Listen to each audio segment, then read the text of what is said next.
Okay, guys. Ooh, talk about that during the existential unit in my other class. So, we are going to talk more today about questions you all submitted to Josh and I. Thanks again for doing that. I've enjoyed reading your questions.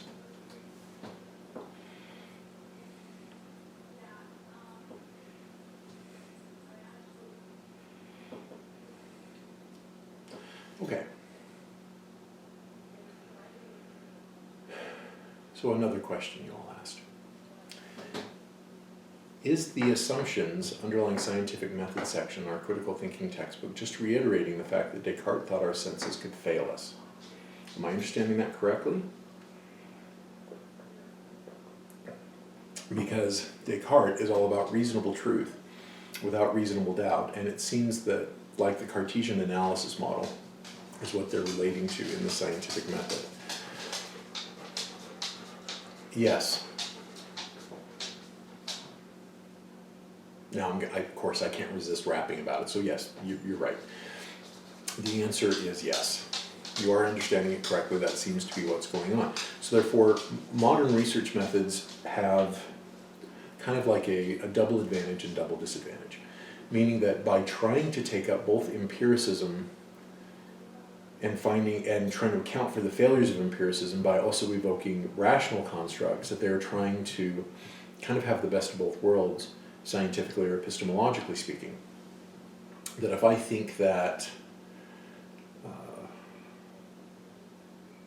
so if I've designed a particular study in a particular way, a lot of the reasoning behind that seems very Cartesian-esque or relying strongly on rationality.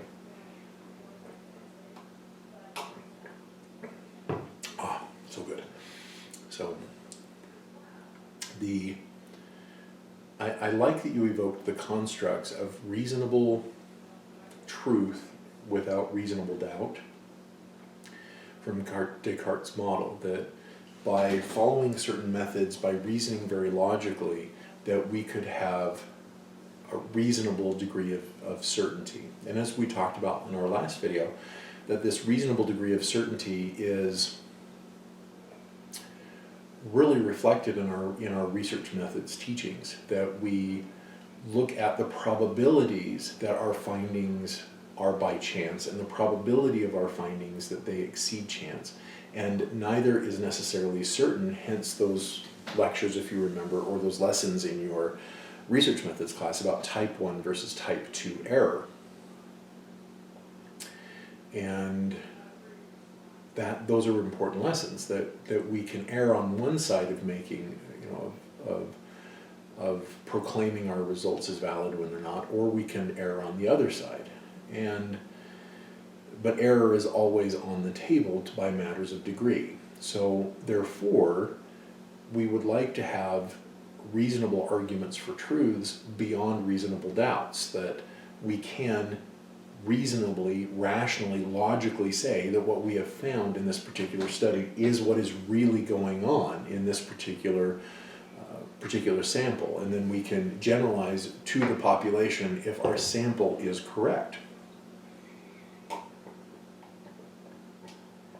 And so all of these things, again, require reasoning, and some of this reasoning seems very Cartesian.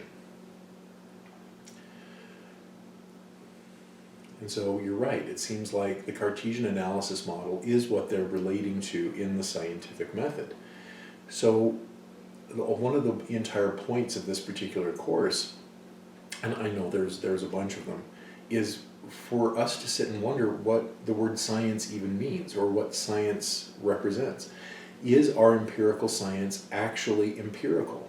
And so as we talked about last time, with the phenomenon of operationalization, the philosophy of logical positivism, that all of these are very rationalist endeavors, not rationalist per se, but rationalist-esque, rationalist-like, where they're using reasoning to argue for the truthfulness of their claim vis-a-vis the phenomena that they scrutinize through these particular methods, and it is the methods that reveal truth. one of the things that Williams, as several of you noted, really takes to task is method does not necessarily reveal truth, and that the methods that we use in science simultaneously conceal and reveal what is going on. Now, I know Williams doesn't use that exact language. That's more, kind of idiosyncratic to several of us, but that I was tumbling down a rabbit hole yesterday in terms of science and research on human health, particularly how, like, what kinds of foods we eat correlates and how with mortality.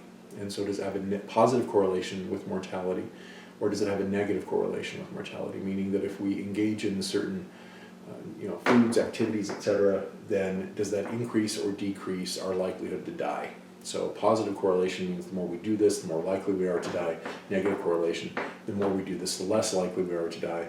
And in our culture, death is considered a bad thing, so therefore we want to be told that if we do these certain things, that we will live longer, or we'll be healthier and live longer. Seems like a better combination to me. And so, like, some students were in my office a little while ago losing their testimony about various things, and one of them was the practice of in his faith called the word of wisdom that forbids drinking alcohol. And he shows me a couple of studies that showed that moderate consumption of red wine, like 2 glasses of red wine a day, I can't remember how big the glasses were, but not this big, was negatively correlated with mortality, meaning that people who drank red wine were less likely to die at a younger age and were more likely to live longer. So he's like, but my church teaches we can't drink, so therefore there's this thing that we could be doing that would all help us live longer. And I kind of chuckled, because on the one hand, the study's not wrong, that people who drink red wine moderately seem to, on average, live a few years longer and are healthier during those longer lived years than those who don't. So their life expectancy is a little higher, and their quality of life expectancy is a little higher. And so that study did reveal that. And so the researchers very responsibly followed their particular research methods that they were taught in their research methods class as undergraduates or graduate students or both, and therefore followed those methods, and the method revealed truth, right? Now, we get to chuckle because we know through these particular works that we've been reading in this class that truth is simultaneously revealed and concealed at the same time. Apologies. I need to reset this. It was set for the wrong time. So, I do not want to, I know you all are so busy that I don't want to take you away from other things you need to be doing. So, here's what the study conceals. That what it conceals is people who drink red wine moderately are on average people who also do other things. They are actually more likely to go to the doctor. They are more likely to exercise a little bit. They're more likely to eat these, what does my wife call them? Vegetables, these leafy green things that grow out of the ground my doctor tells me I'm supposed to eat. That people who drink red wine are also doing those other health-promoting kinds of behaviors. Like, one of my favorite things in the world is green tea. And so green tea is also, it shares a very similar correlation to red wine, and that is that it seems to negatively correlate with mortality, that people who drink a moderate amount of red, by the way, this isn't full to the top of green tea, that would be a rather immoderate amount of green tea, but it has this negative correlation with mortality, so therefore drinking green tea also then decreases your likelihood to die. Same correlation, but also the same problem, because when we use that same method and then take the same phenomenon, green tea drinking, and we look at it from a different way using the same method, we get a different result, right? We see things differently, and that is that, okay, what else does green tea correlate with? Well, green tea drinkers tend to exercise. Like, This morning, before I started doing my lectures for the day, I worked out for an hour, and part of my workout is 70 stories of stairs. I hate it, it's miserable, I've been doing it for years, and green tea drinkers are likely to work out. Now, why that is, our methods can't reveal that.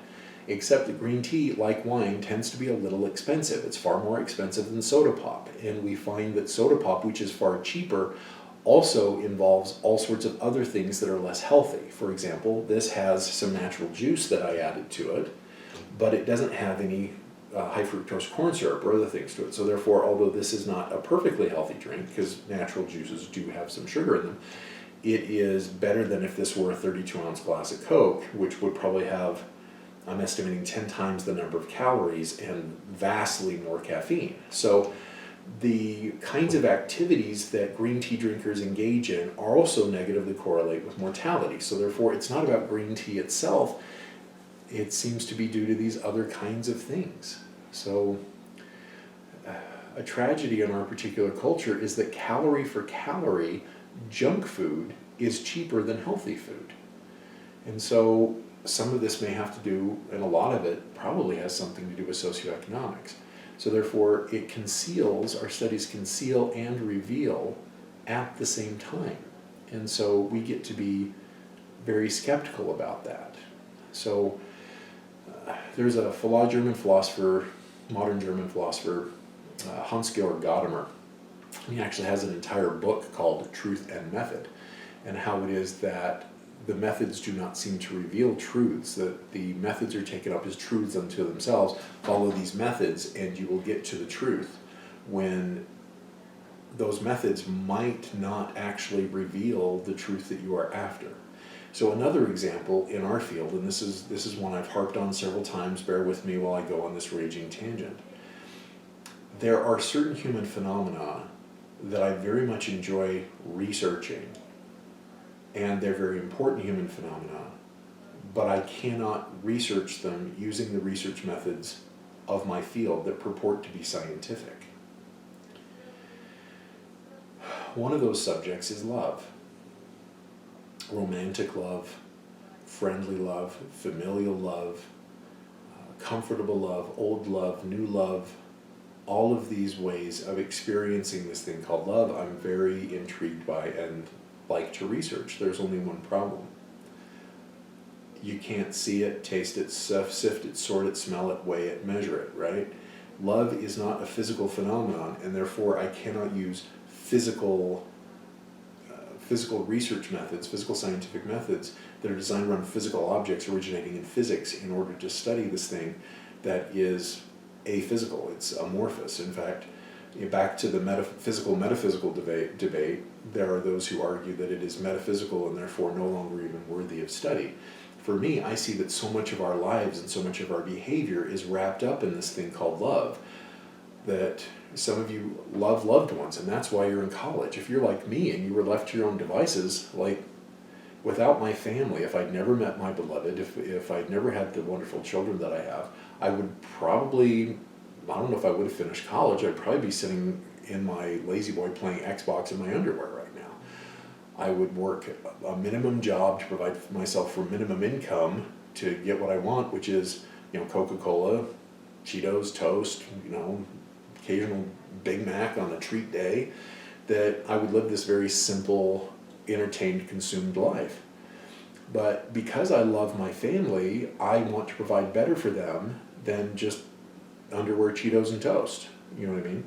And so for many of you, that may be the case. And I've noticed disproportionately that's common at UVU. We have an older student body, not old, but older. Like the average age of a UVU student is 27. A largely disproportionate number of our students are working outside the home. A disproportionate number of our students have kids.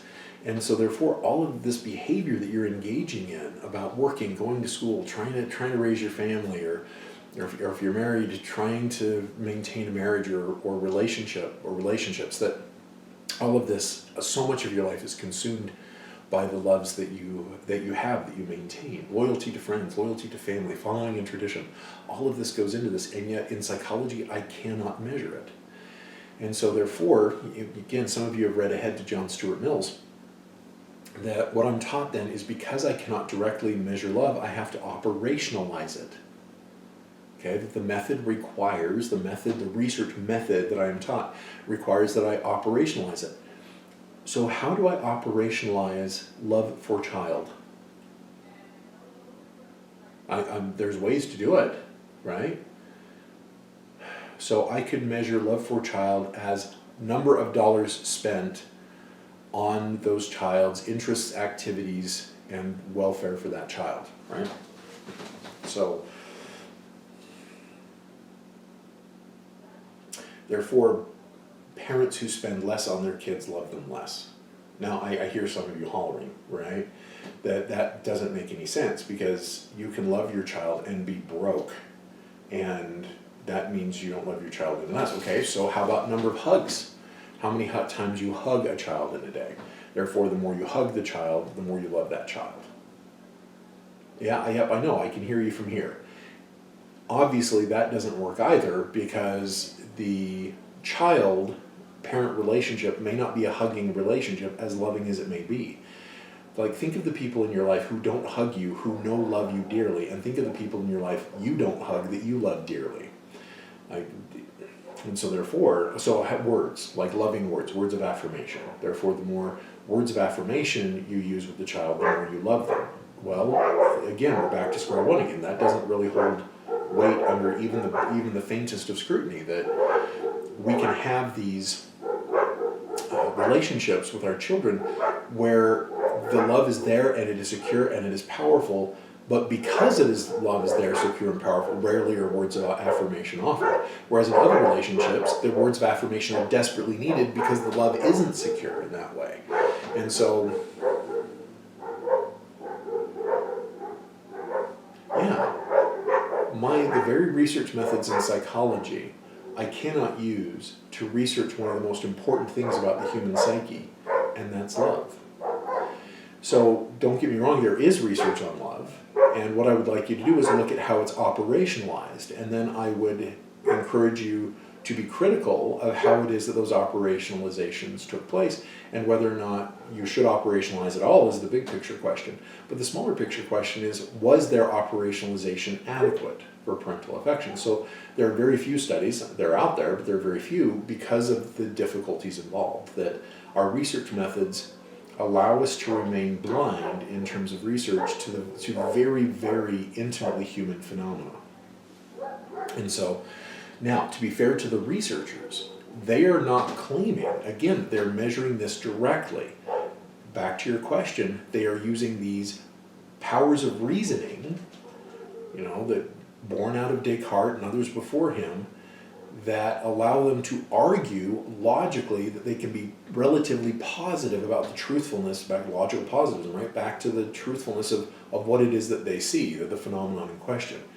And so, again, where the method fails, the method was modified using philosophy and reasoning in order to have a different method, in order to expand the scope of what could be researched. At the same time, though, we're not seeing what we need to see, because the truthfulness of love is not found in numbers or in direct observation, but by direct experience. And so there's a whole other branch of philosophy apart from the Cartesian, empiricist, that's what's called analytic philosophy. We have a different branch of philosophy called continental philosophy, and that's where Brent Slife and Richard Williams and Frank Richardson, and later, the last chapter in your book on hermeneutic psychology, all of those authors are coming from a very different camp.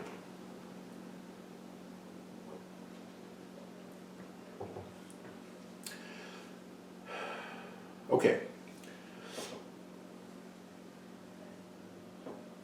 So, back to materialism. We sort of shift gears a lot because questions aren't necessarily in any particular order, and I'm glad, because it allows me to touch on multiple constructs and across many chapters all at once. Okay, Darwin believed that the ultimate goal in life was the continuation of life itself.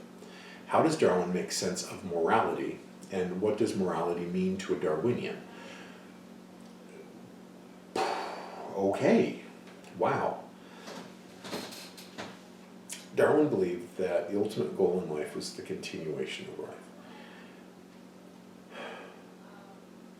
I'm going to quibble with you and with some of the other authors, and not to say that you're wrong in taking it up this way, because a bunch of people do. I'd just like to offer another explanation that I hope will shed some light on this from a different point of view. Threw my back out during my workout today. So, how do you do that climbing stairs? I don't know, I'm old. And so, is it the goal of life, or is that what life tends to do? Like, right now, are you planning every day and deciding every day on how to continue life in the life of your genetic line? Is it like a conscious goal or a conscious endeavor that you are taking up? And the answer is probably not. That instead, probably what's going on is that you tend to live. And in fact, human beings can be surprisingly hard to kill. It turns out we're a pretty resilient bunch of people. Like back in the coronavirus pandemic days, that you look at how many people were infected by the virus and how many people died, and it's a shockingly small number of people that died relative to the number of people that were infected, and relative to the amount of anxiety in the culture. That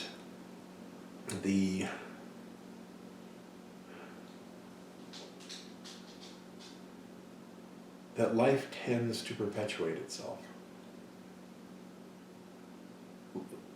Our bodies tend to try to live, and it can take a whole lot for us to shut our bodies down. There are a few stories I can't tell at this point without sobbing. Let me just say, I have been personally present when some loved ones have died at various times.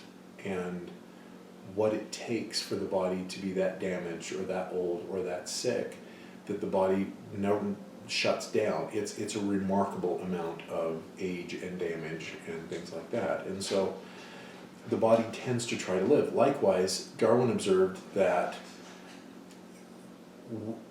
we tend to care for our genetic line, our children. That it's not necessarily a goal in life. People do and can abandon their children. But it's a tendency that people, animals, people, all sorts of creatures tend to do this thing. They tend to perpetuate not only their life, but the life of their genetic legacy. So I don't know that it's an ultimate goal the way some authors talk about it. It seems to be the consistent tendency of life, that life tends to live on. And that when certain things happen, epidemics, natural disasters, changes in climate, that life finds a way.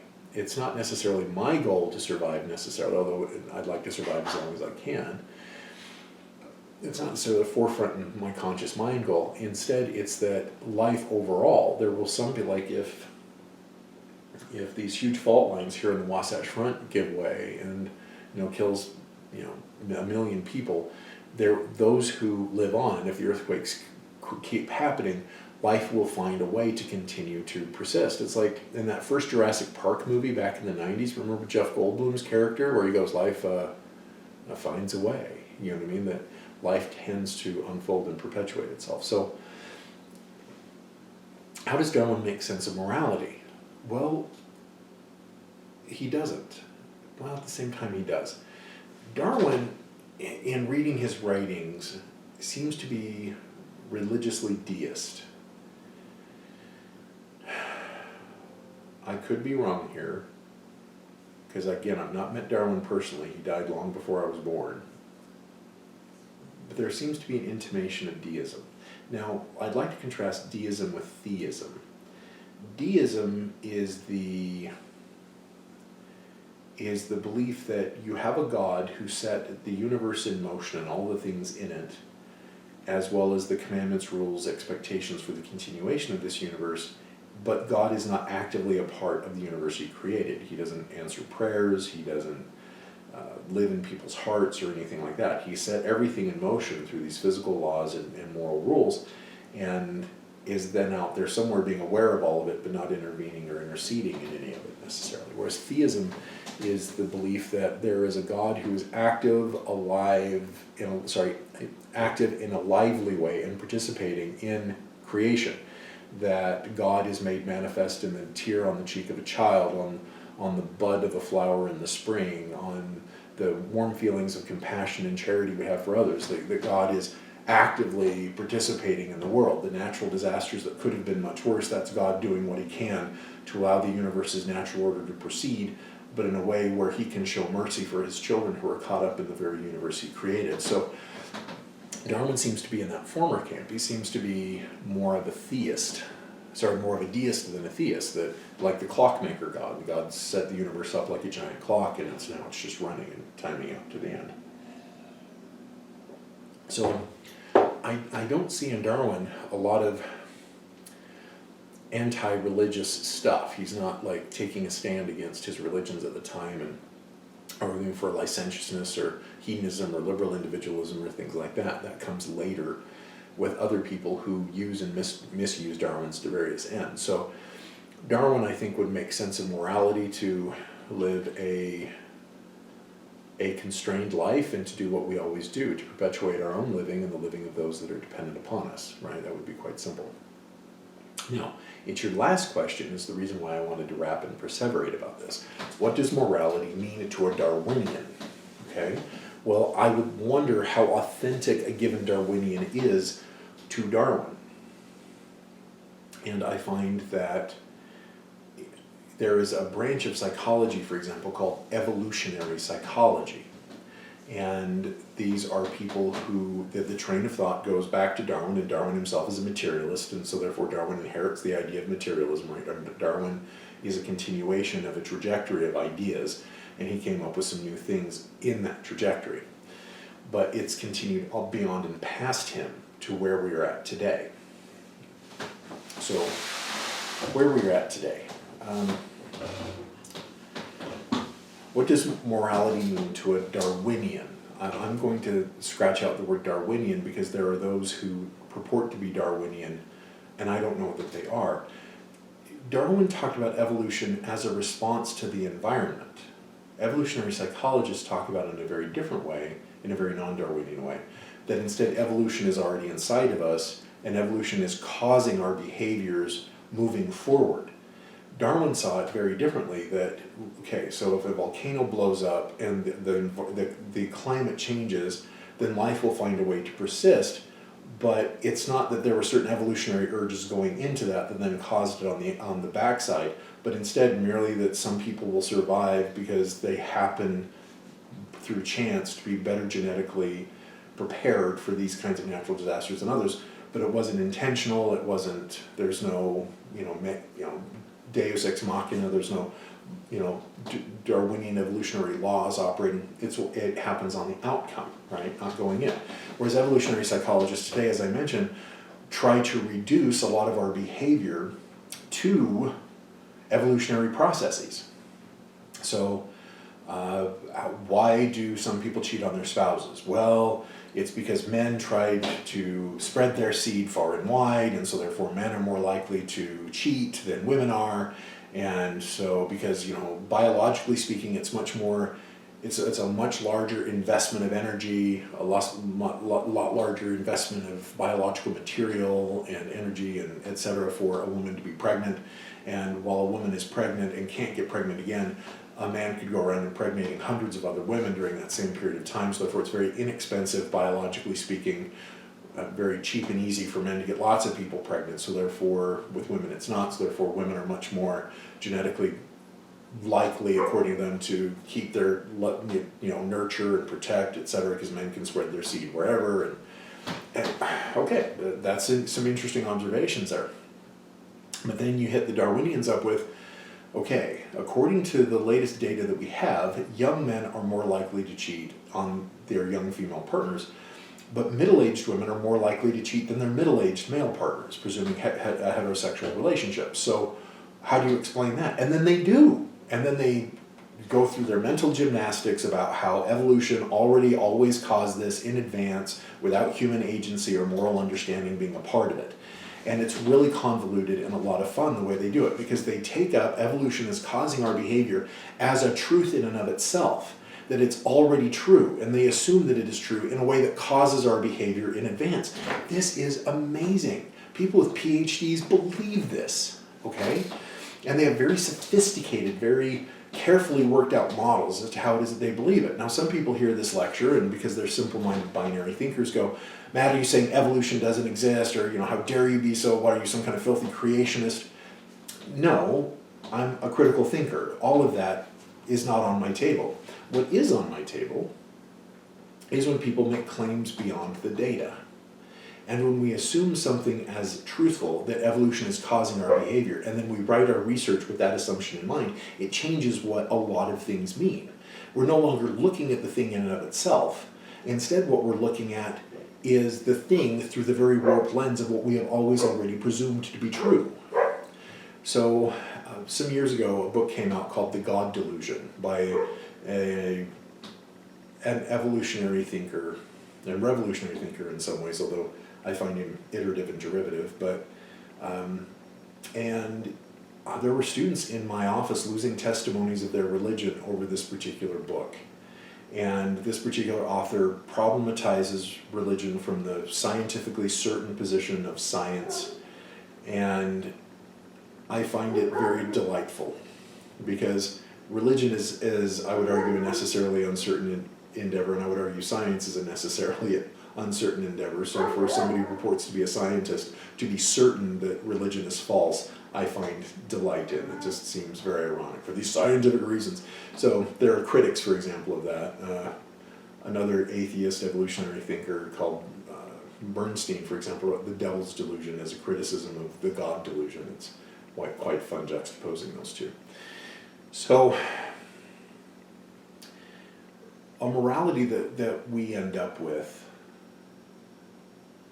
if we are evolutionary thinkers, is a version of hedonism. There's responsible hedonism, and then there's just hedonism, okay? Hedonism is if it feels good, do it, and if it feels good, it's right, okay? That's hedonism. Ethical hedonism is if it feels good, do it, insofar as it doesn't hurt other people, okay, directly or indirectly. So that's ethical hedonism. And that's often where we end up with when we're thinking in evolutionary terms. That's how it affects morality. And we see that a lot in our society, because we have religions, for example, many of which teach and preach abstinence, self-restraint, moderation, those kinds of things, where hey, if it feels good, do it, insofar as it doesn't hurt. It's between consenting adults, behind closed doors, knock yourselves out, right? So that would be an influence on morality. And so I get to chuckle, because in the works of some of these anti-religious evolutionary thinkers, and they're a very loud minority, they get to criticize religion because religion has tons and tons of things that we get to criticize religion for from multiple points of view. Hypocrisy, for example, like, do religious organizations actually live up to the standards that they promulgate? And it's very easy across time in Christendom to point out the way in which religion invariably fails its own standards, right? It's very easy to do this. The destructions involving religion, etc., very easy to point out. What they're spend very little time talking about are the goods of religion, right? And so I kind of chuckle at that, because it's easy for those people who study history to also show that, yes, religion has been implicated and involved in a lot of atrocities. At the same time, there have been amazingly awesome things that religion has been involved in as well. I can think of a lot of examples systemically in my own profession. I'll just give one brief one as an example. For a while, I did trauma work with refugees who had been resettled in this particular country. And the two organizations that I worked with quite closely in hopefully facilitating the health and well-being of these refugees, who many of them had shockingly, horrifically traumatic experiences, was Catholic Charities and the Red Cross. Now, the Red Cross is more of a secular organization. I think they're motivated by pretty Christian ends, but Catholic Charities is straight up, unabashedly motivated by by Christian ends, right? It's in the name, Catholic Charities. And so looking at all the immense work and all the hard labor that all of these people working with and through Catholic Charities did for refugees, it was shocking the number of lives that they touched and how well they touched them, and never asking for a penny, never demanding church attendance, never, well, we'll only help you if you're a member of our organization. That never happened. And so there are lots of other examples as well. I was thinking of I was living in the Midwest one year when there was catastrophic flooding, like, century record floods where levees on the Mississippi River broke and, entire areas were destroyed. And the LDS church, colloquially known as the Mormon church, the day that the levees broke, somebody in their church emergency planning, or I don't know, they planned the emergency, but they planned the emergency response planning organization, already had trucks sent out to the Midwest before the levees broke. That as the levees were breaking, we had semis full of toiletries and water and cleaning supplies, etc., already showing up. And just looking at the hundreds and hundreds of yellow t-shirts, Mormon helping hands, just scattering throughout these communities, cleaning up homes, removing wreckage, providing necessary food and sanitation, etc. Consistently through time, we see religions also involved in those sorts of things. And the critics of religion don't mention that very often.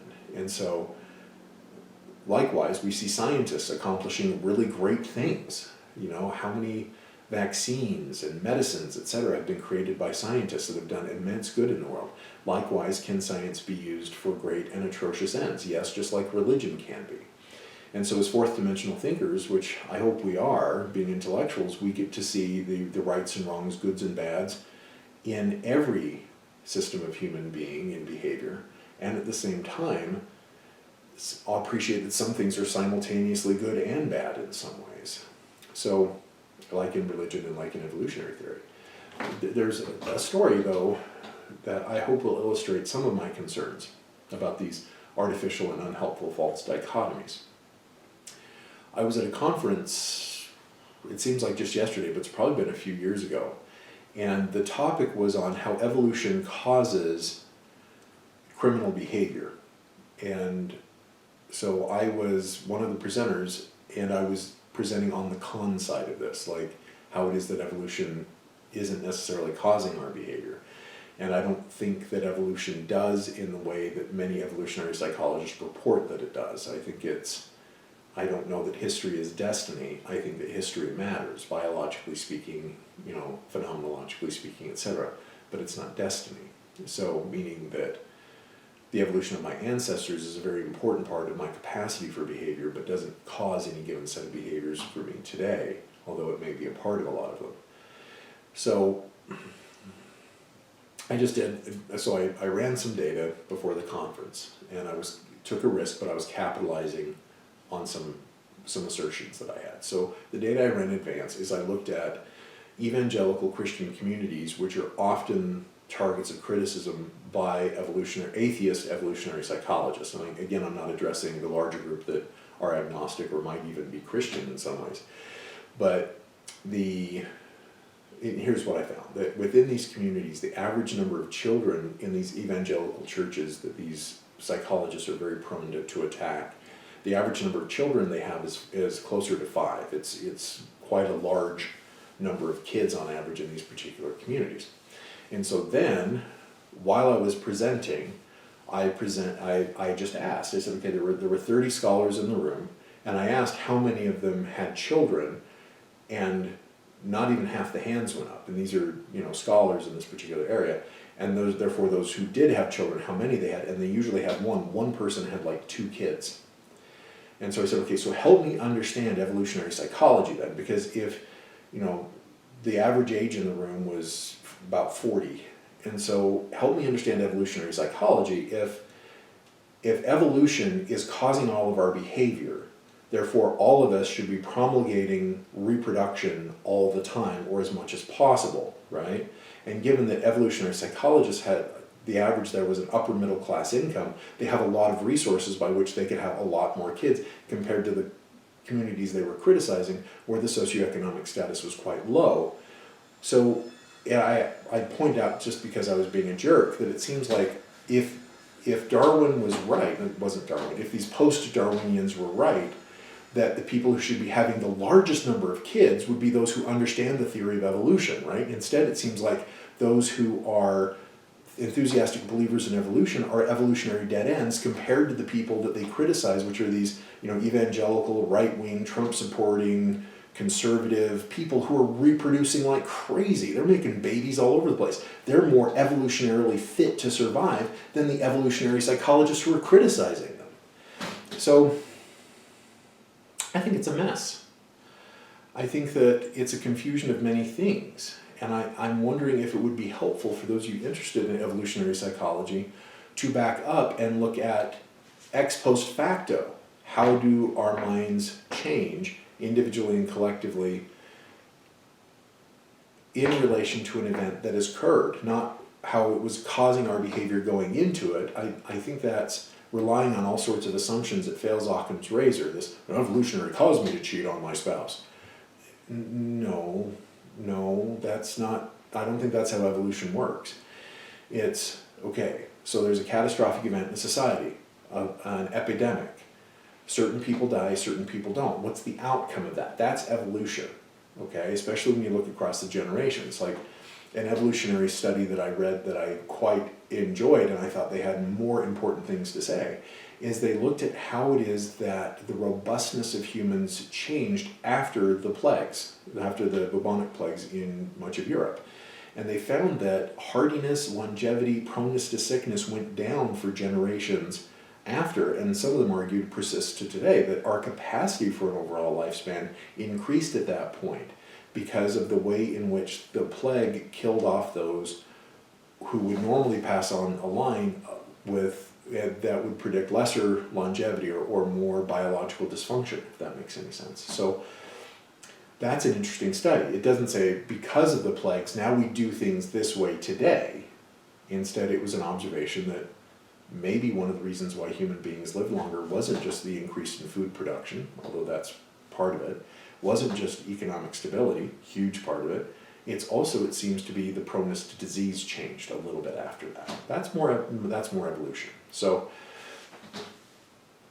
now a related question, and I don't know if the same person asked two questions, where is Darwinism seen in today's IQ tests?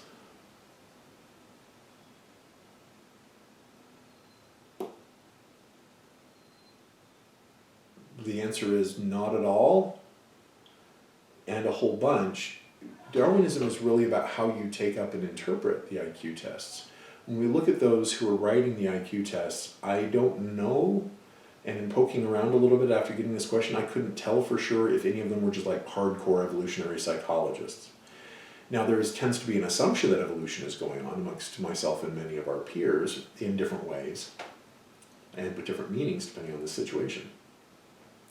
At the same time, though, is it seen in IQ tests? I don't know. But can I offer that there are very dark times in psychology when we do see Darwinism used vis-a-vis IQ tests and other form of testing, and that's in the form of eugenics. Okay, I don't know that you're necessarily asking about this.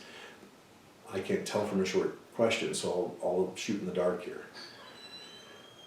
So when it comes to eugenics, there is a belief that there are those who are more genetically fit to survive and those who are less genetically fit to survive.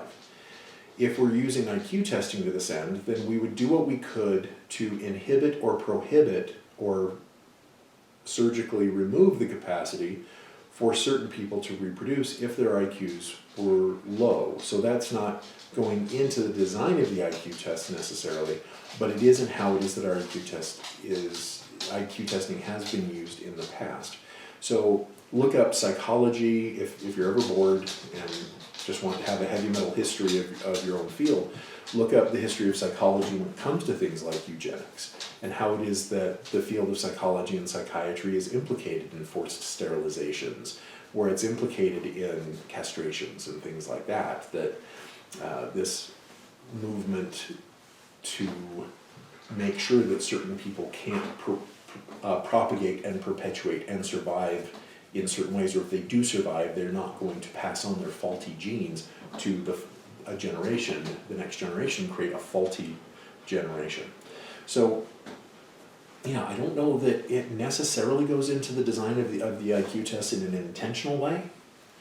Instead, I think it's more in how the IQ tests are used.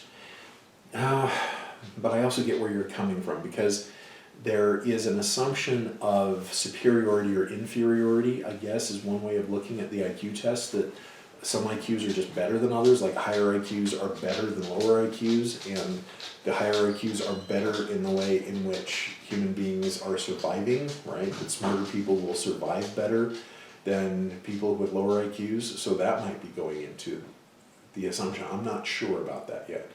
But what I do feel quite certain in is we're not necessarily morally virtuous in some ways when it comes to how we use certain testing, biological testing, physiological testing, etc. We have a pretty dark history as a field. In fact, as a tangent, one of the things that I enjoy is how many of my students have lost faith in their religion, but they're becoming psychologists. And they've lost faith in their religion because of all the skeletons in their religion's closet caused them to lose faith. When the field of psychology has many skeletons in its closet as well. So I just chuckle at the ironies there. Okay.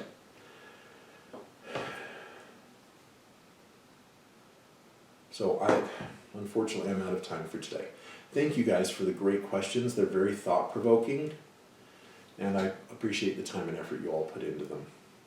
And thank you for entertaining my digressions and my rants as I attempt to answer your questions. So I will see you all again soon in this format. I wish it was face-to-face. I find y'all's company meaningful and delightful, and I've missed you all. So hopefully